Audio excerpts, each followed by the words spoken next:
Guys, we did it. Another international break has been seen through, and we are back to our beloved Premier League. Guys, I don't know about you, but I am gassed. I'm excited. I can't wait to cover this weekend slate of games.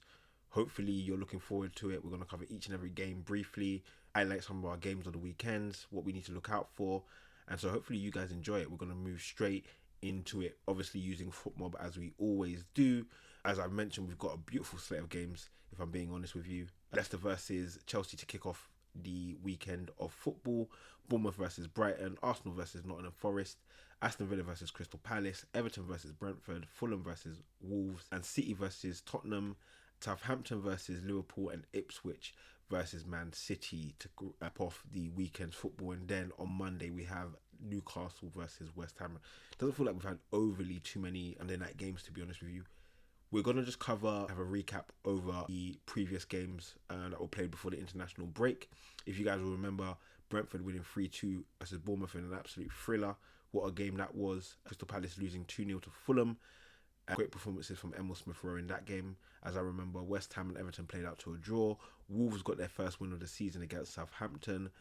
Brighton actually beat Man City in a performance that deserved the victory. How can we forget about that? Liverpool beat Aston Villa in a commanding win at home. Man United capped off Ruud van Nistelrooy's a spell with a 3-0 victory against Leicester. Nottingham Forest lost to Newcastle in a, I'll say, heavily contested game, but Newcastle were more clinical. Tottenham lost to Ipswich, which would have been a blow to Ange, and it showed. And Chelsea and Arsenal played out a 1-1 draw after Arsenal took the lead. So that was the games that we had before the international break. These are the games that we have after, and we're going to get straight into the lunchtime kickoff. Leicester versus Chelsea. But first we're going to take a look at the Premier League table. So if we look at the Premier League table, Liverpool sit at the top, Man City behind, 5 points adrift, followed then by Chelsea and Arsenal, then Nottingham Forest, Brighton and Fulham.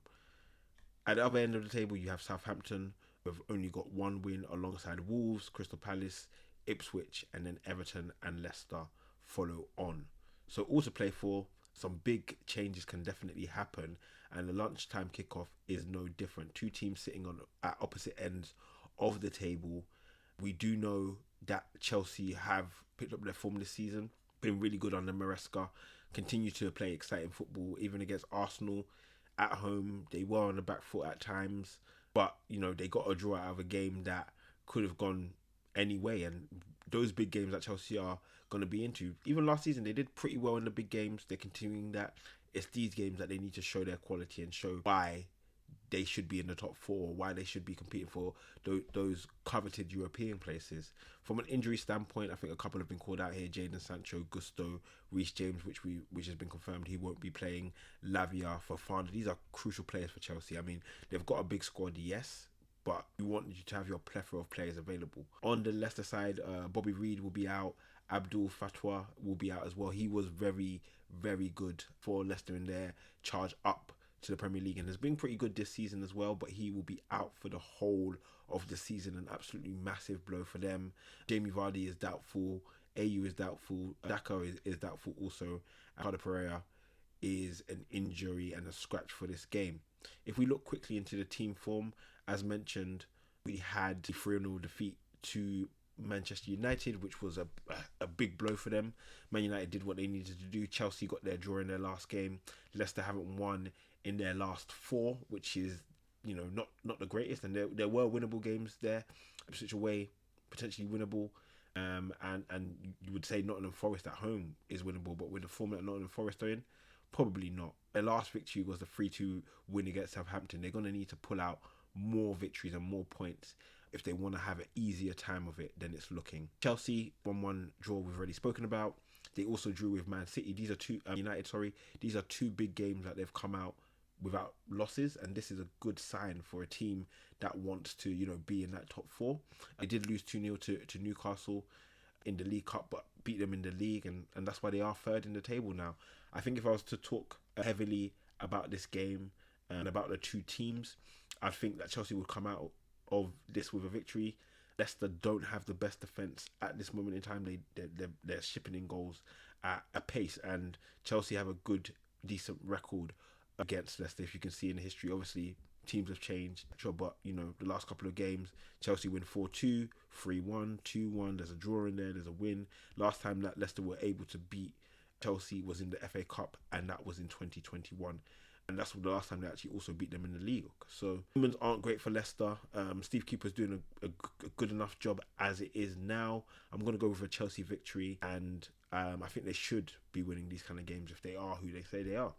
Next game we're going to be covering is Bournemouth versus Brighton Hove Albion, and two teams who have really impressed. I mean, I'm a big fan of their managers. Viola, again, I think is amazing, and I think he's in line for a massive deal when that time comes.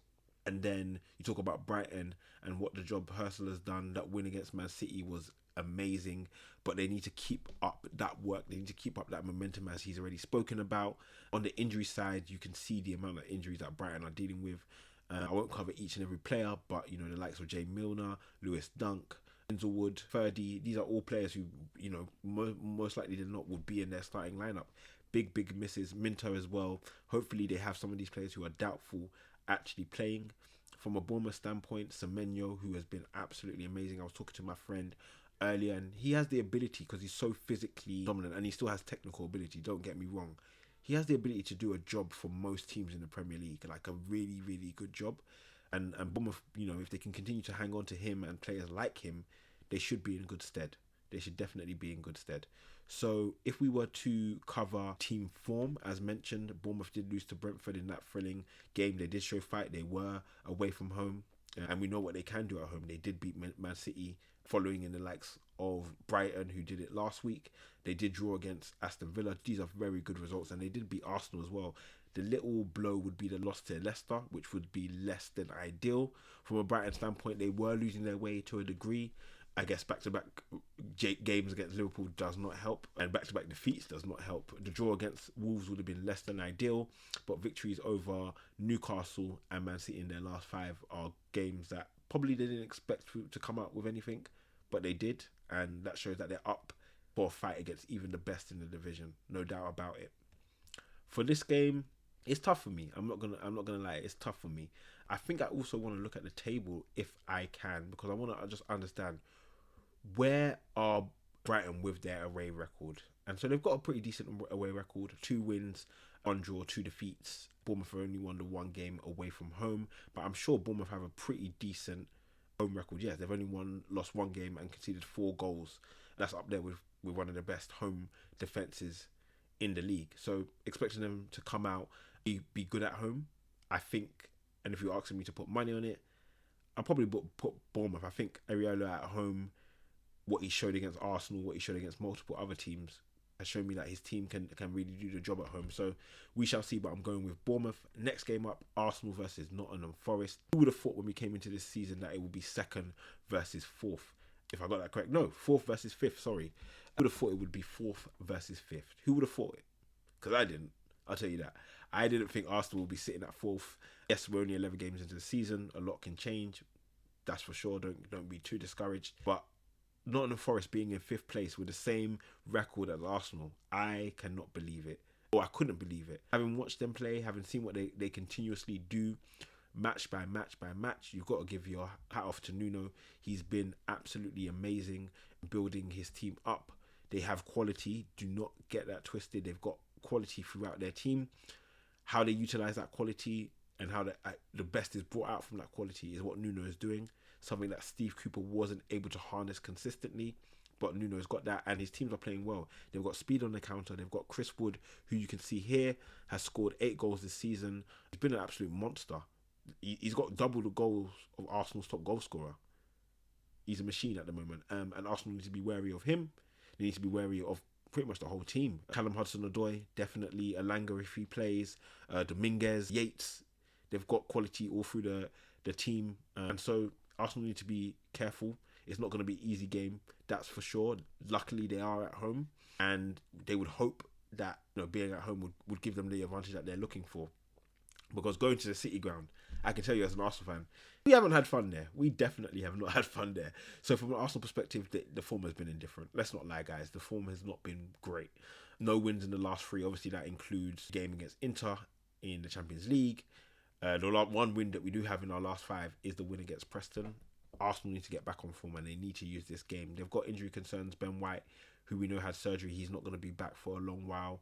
Potential injuries with Trossard from international duty. Calafiori, we've heard, is doubtful, could be back. Listen, we'll need to get the job done.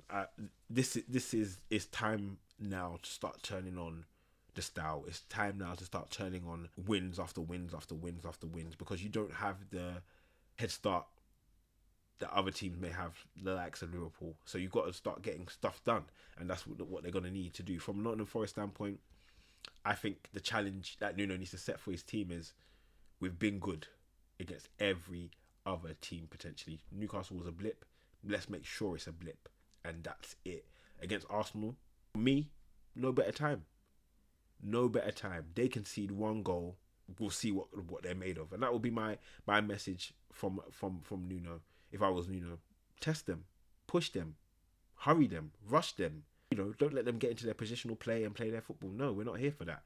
And I think with that in mind, I think Arsenal are in for a tough game. I cannot lie. I think Arsenal are in for a very, very tough game. A team that knows how to structure themselves, a team who knows how to go about and win. Nottingham Forest have shown that this season. They won at Anfield. Why can't they win at the Emirates? Arsenal need to show their quality. Arsenal need to be on fire, and ideally from their standpoint, have scored a goal within the first 15-20 minutes to establish themselves and calm down the crowd and bring that good feeling back to the Emirates. Because if you think it's cold now, wait till you get to the Emirates and Arsenal are losing or drawing or not doing what they need to be doing. It'll be a blizzard. I'll tell you that now. So we're going to move on. I'm going with Arsenal for that game. Aston Villa versus Crystal Palace. Aston Villa started the season well. Recently, I've got to be honest, as you can see there, the form has been poor. Very, very poor. I don't know if it's complacency. I don't know if it's strength of schedule, because again, they made changes to that lineup that they had last season that was successful. The likes of Douglas Luiz leaving the team, Onana coming in. Do they have enough depth to handle the schedule that they've been given? That's for them to maybe figure out. What we can say is that recently it hasn't been good enough. The loss against Liverpool, Aston Villa were there. I don't think they were ever really in the game. And it's similar to the draw that they had against Man United as well earlier in the season. The loss to Club Brugge, again, unfortunate, but from an attacking perspective, I don't think they dominated in the way that they should. Tottenham absolutely took them to school with a 4-1 victory, and then they lost to Crystal Palace 2-1. I believe, if I'm not mistaken, that would have been in the Carabao Cup. For Crystal Palace, they started the season very, very poorly. Their last game was a loss to Fulham, and that would have compounded it as well. Yes, they've had some decent wins recently in the league, specifically with the win against Tottenham and the draw against Wolves, but Crystal Palace needs to be doing a lot more, if I'm being honest with you. I'm scared for Crystal Palace this season, not because I don't think they're good enough, simply because I don't think you have the firepower. Only team who scored less than you is Southampton. That shouldn't be a surprise. They need to be scoring a lot more. They need to be getting goals into the back of the net. One thing that could be encouraging is that compared to the teams in the bottom half of the league, they've got an okay defence. That's all I can say. But you can't score or create to a high level. You're going to be in trouble, because eventually that defence is going to break and you need to have a response back. I think a lot of the hopes for a Crystal Palace standpoint rested on Eze, and obviously the signing of Nketiah. I don't think Nketiah has impressed to the degree that Crystal Palace fans would have liked. I think he maybe needs more time. Potentially the system that Crystal Palace were looking to play this season doesn't really fit his combination. You've also got Mateta, who was on form last season. How do you handle that dynamic? That's why Gazza gets paid the big bucks, and I'm expecting him to figure out a solution that will get them firing, because maybe I'm asking an impossible question, but Elise is gone, and yet I'm yet to see the replacement or the person who's filling in that gap. And so I'm looking to the manager now. How do you get that creativity? How do you get that spark back into the team? It's going to be very interesting to see how he does that. In this game, I'm going with Aston Villa. Aston Villa at home should get the job done, and I'm expecting them to do that. Everton versus Brentford, two teams who I would say are dogged. Very, very dogged. Brentford, who have been having an amazing season so far, in my opinion. Had some blips in the road, obviously, but the 3-2 victory against Bournemouth, one of the games of the season, has to be remembered. They've scored a lot more goals. The contribution from Wissa and from Embremo has been amazing. Again, 8 goals for Embremo, continues to show his quality season on season. And yeah, I mean, this is going to be a tough game. I think Brentford have shown themselves to be a tough outfit this season and throughout their time in the Premier League. Everton, as we all know, it's never easy to go to Goodison Park. I don't know what to think about this game, but I'm in my head. It's like this screams to me draw for some reason. I think because I think both teams are tough. They're not going to give up easily. We know Brentford are always up for the fight and scoring a goal of some kind. I think in terms of firepower, from a purely striker standpoint, Brentford should have the advantage. From an all-round creative standpoint, I think Everton has some juice there for sure. You know, how they're going to utilize that is the best, and who's going to put away those chances is the critical key. If I was to go for a result here, I'd go a draw for sure. Next game, Fulham versus Wolves. Two teams who are... I feel like Wolves have been done a disservice, if I'm being honest with you. This season, I think they've played a lot better than their results have garnered. Finally, they got their first win against Southampton. It's probably been building over the last couple of weekends. They're finally there. Fulham, who have had some struggles as well, are bouncing back under the guise of Marco Silva. And now they've got the likes of Emil Smith-Rowe in the team. They're looking stronger. And yeah, they continue to march on. There's a feel-good feeling about Fulham. But let me tell you, Wolves are nothing to mess about with. They play good football. The results don't do them justice. Defensively, they can be found out, no doubt about it. Attacking-wise, they're sometimes a bit wasteful. But they try hard. They play good football. And I want to see a good game here. And I feel like this is going to be another one where we're in for a treat of a game. It may not look like it on paper, guys, but I feel like Fulham versus Wolves could be a very, very good game. In this one, I don't know what it is, but either a draw or I feel like Wolves are going to come off that victory feeling very, very good about themselves. Potentially too good. We'll see. I'm going to go with a draw here again. Fulham versus Wolves, a draw. Next game is Man City versus Tottenham. And where do we start? I mean, firstly, back-to-back defeats from a Man City standpoint, 4 in a row. I've never seen it. Under the guise of Pep, I've never seen it. And the reason I've never seen it is because it's never happened before. Crazy things to see. 2-1, 4-1, 2-1, 2-1. Their last victory was against Southampton, which was a 1-0 win. And again, I have to ask the question, Man City may not be the team that wins this Premier League. They may not. You can't rule them out. Definitely not. But they may not.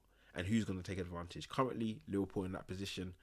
But a team who would love to be in the discussion for at least top 4 would be Tottenham. And Tottenham, again, have had an indifferent season. Sometimes, I've said it before, Tottenham look like the best football playing team in the league. They look dynamic. They look, so good. Even against Man United early in the season, away from home. They look so good. And then you see them against the likes of Ipswich, wasteful. Defence can't figure themselves out. Consistently leaking in goals. The loss to Crystal Palace, which was one that you could potentially sweep under the rug, especially after the victory against Aston Villa in the league and the victory against Man City in the Carabao Cup. But losing to Ipswich at home will bring even the biggest Tottenham fan to a point where they're saying, what is going on? And there's been questions about, should they sack Ainge? Shouldn't they sack Ainge? Leave Ainge alone. Leave Ainge alone. Ainge needs to get himself to a position where he understands that I can't be so stubborn. And he's got there, because in his post-match conference, he said, maybe I've got to change. And for the first time, I heard him. He's a man that's been strong in his convictions, because what he's worked from previously, he thinks is going to work now. Potentially it could, but he's come to the realization into his second season that it's not. Things may be fundamentally broken, and he's looking to resolve that. And I think in this game against Man City, it comes a little bit too late. I look at their injuries, and what stands out to me is the injury to Mickey van der Ven. He is out completely, and there's a major risk with Christian Romero. Without those two, I'm going to say it now, Tottenham haven't got a chance. Even with them, I mean, I look at Tottenham as being one of the teams that is Man City's kryptonite to a degree. They always give them a hard game. They always push them. Eventually Man City wins, but they always give them a good game. I think if those two are out, I'm not giving much hope to Tottenham, so I'm going with a Man City win. Southampton versus Liverpool, I'll cover it. Liverpool are going to win. That's long story short, but maybe I should not be so dismissive of Southampton, because they gave Arsenal a tough time. But Liverpool have been so impressive. Can you blame me? There's a team that we covered a lot last season when Klopp was in charge, and I said, they fight with so much heart. They're so tough, but have they got the resilience? Have they got the defense? Have they got the structure in place? And, Liverpool were leading for quite a long time until they weren't. And we realised that they didn't. But this is a different Liverpool. And all of those things that you could say, they haven't got this, they haven't got that. Under Slot, it looks like they have got it. Very early in the season, we shall see. But the victories, the performances, show me a team that's under control, that can explode at any time. And that's very, very dangerous because a number of top teams don't have that. They're either on fire or they're not. Liverpool have the ability to calm the plane down. They have the counter-attacking threat. They've got a dynamic front three. They've got backups in reserve. Dangerous team. And they could win the Premier League, definitely. Southampton, on the other hand, are in for a tough season. I don't need to tell Saints fans that. They know it already. Russell Martin, I'm a big fan of him as a manager because, again, similar to Ainge, he's sticking to his convictions. He believes what he's going to do will work. It may not keep them up, but that's what he believes in and that's what he's going to go with. And I honestly think that Southampton don't have enough quality. They don't have enough quality to stay in the Premier League or stay in the Premier League easy enough to where you're not concerned. They need more quality in that team. They need to invest in the front line, in the defence, throughout the team. If you want to stay in, build a strong spine, and I don't think they've done that. Getting Ramsdale was okay, but he's not, I don't know how helpful he's been. So we'll see. I think from a Liverpool standpoint, they've got a couple of injuries. Alisson has been injured for a little while now. Jota could be injured. Trent injured, and Virgil van Dijk is doubtful. So we should hopefully get an update on that closer to kickoff. Our second Sunday game was Ipswich versus Manchester United. The introduction of Amorim, and it's quite funny because Kieran McKenna was in line to go up for the Man United. He was heavily listed, and eventually he either said no, turned it down. He was also linked with Chelsea as well, and he stayed at Ipswich. And now he's going up against Amorim, who is probably the man that, took a job or is in a job that he potentially saw himself in. Amorim, I would say, normally would have his work cut out for him, but he's coming into a job which I think actually puts a little bit of pressure on him. And this was my thinking. Why get rid of Ruud van Nistelrooy when Amorim's not in extreme demand? Why?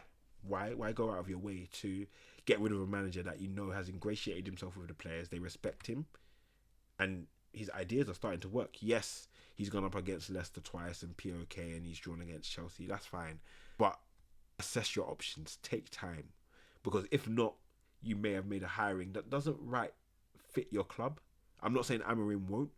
I think he will. I think Amorim is a wonderful manager, a wonderful young manager, and having come up against his teams previously, I think he's going to be a lot of trouble for a lot of these managers. But Man United needed to probably look at this with a wider lens. They've made the decision now. Ruben Amorim, at the sight of a loss, a draw, something that's less than desirable, after a couple games, people will be asking questions. Why didn't you keep Ruud? Why were we in such a rush to hire him? Why didn't we make this a hire at the beginning of the season? Questions will be asked of Ineos and of Amorim. Clearly, I think that Man United should win. I don't think Ipswich will roll over. I want to talk about the great work that Liam Delap has done. Amazing to see his performances coming up as a young striker, former Man City graduate, showing his quality, and it's brilliant. He's outscored Man United's top goal scorer, doubled. So quality from Ipswich, and I'm sure they're going to put up a good fight, especially at home. We know what they can do at home, and Man United are going to have to be ready, no doubt about it. And finally, we come to the last game of the game week, Newcastle versus West Ham. Lopetegui slowly but surely trying to find his feet. The draw against Everton would have been a pretty good point after the 3-0 smacking from Nottingham Forest. They did have the victory against Man United also, and the 4-1 loss to Tottenham. And Nottingham Forest, who were beaten by Newcastle, and Newcastle who beat Nottingham Forest. That was impressive also. We will take a look at this game. Any key injuries? Dan Burn out, Kudus out, both with red cards. Spen Botman, which we're aware of already. Chris Fulkrook. Nothing else that we weren't aware of. If we look at both teams in the table, you can see Newcastle are currently sitting in 8th place. This is a very competitive Premier League at the moment. With one victory, they could see themselves shoot up to 3rd place if results go their way. And yeah, we expect a lot of them. From a West Ham standpoint, conceding 19 goals and only scoring 13 is, not good. not good, guys. We've got to do a lot better. Lopetegui came in with high estimations. He's going up against a Newcastle team who have only lost one game at home so far, and from a West Ham standpoint, they haven't had the best record, middle of the pack from away from home. And it's going to be interesting to see how this game plays out. I think for me, Newcastle at home, it takes a lot for me to go up against them. The crowd are normally rocking. Every team knows it's one of the hardest games to play in the Premier League. And so I'm going with a Newcastle victory, especially with Kudus being out, someone who can produce something from nothing. But guys, this has been the Premier League review. Guys, this has been the Premier League preview. Hopefully you've enjoyed it. We're going to take a look at the league table once more. Liverpool sitting at the top. Who will make the biggest move or biggest leap in this weekend? Make sure to leave your comments, like, subscribe. Guys, I will catch you soon. Hopefully you've enjoyed it. Peace.